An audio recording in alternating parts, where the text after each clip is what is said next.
Welcome to Let Me Fix This. Enjoy the video. Open Excel and click File in the top left corner. Select Account from the left column to access theme settings. Under Office Theme, choose Black to apply True Dark interface. This changes the ribbon, backgrounds, and sheet grid to dark.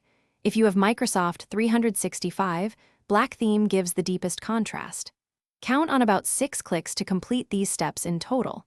This method is the only built-in Excel way to get dark. Settings persist across documents until you switch back to light. Make the sheet content dark by selecting all cells and changing fills. Press Ctrl plus then set fill color to black and font color to white for readable text. Use Home Styles to create a dark default cell style for reuse.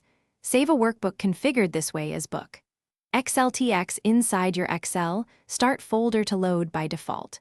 That creates new workbooks with dark cells automatically. Use conditional formatting rules to keep headers or totals in different colors. This workflow gives consistent dark sheets across new files. On Mac, open Excel and go to Excel Preferences General and set Office Theme to black. On Windows, change File Account Office Theme to black as covered earlier.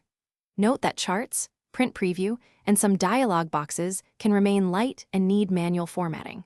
For charts, adjust plot area and text colors to dark themes manually. Windows Dark Mode does not replace the Office theme, so change Office theme for full effect. If you want every workbook dark, save a template in Excel Start and use it as your default. Thanks for watching. If you found this helpful, don't forget to like and subscribe.